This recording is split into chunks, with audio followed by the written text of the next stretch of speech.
Dan salam sejahtera, kami daripada SMK Perempuan Kapar. Hari ini kami akan membentangkan tajuk kuasa hikmah dan racun fitnah.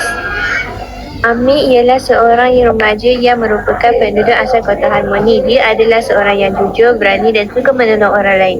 Amir juga suka mencari ilmu serta sentiasa memastikan sesuatu maklumat itu benar sebelum mempercayainya. Mulai Dr. Fina. Ia adalah seorang saintis licik yang ingin menguasai Kota Harmoni. Dia gemar menyebarkan berita palsu dan memutarbelitkan fakta untuk menimbulkan kekeliruan dalam kalangan penduduk. Kota Harmoni terkenal dengan keamanan dan perpaduannya. Terdapat nenek yang susah berjalan. Lalu Amir menolong nenek itu. Nenek, biar saya tolong. Besoknya, Amir berjalan-jalan di Kota Harmoni. Tetapi, dia berasa pelik kerana ada yang bergaduh. Sedangkan, kota ini biasanya penuh dengan ketenangan.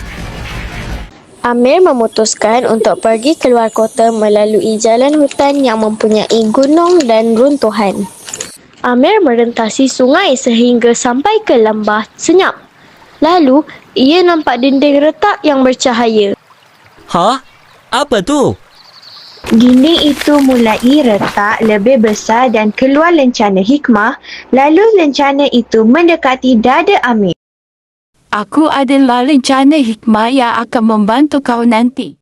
Di sisi lain, Dr. Fitnah muncul dan mula menyebarkan berita palsu dan fitnahan melalui telefon pintar di dalam semua media sosial. Semua orang akan percaya fitnah ini. Betul ke semua ni?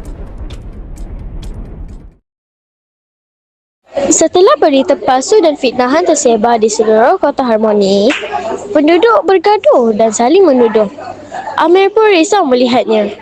Lencana hikmah di dada Amir bersinar dan menunjukkan punca sebenar dari semua kekecohan itu. Bila sudah tahu punca sebenar pergaduhan itu, Amir terus menjumpai Dr. Fitnah dan berdepan dengannya. Kau takkan mampu hentikan aku.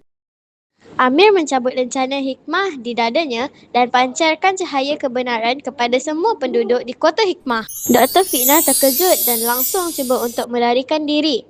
Tetapi, Amir sempat memegang tangannya sebelum dia melarikan diri. Selepas ditangkap, Amir membawa Dr. Fitnah ke tempat kurungan Harmoni Jaya. Apabila penduduk Kota Harmoni sudah tahu kebenarannya, mereka saling meminta maaf dan akhirnya Kota Harmoni kembali aman dan harmoni.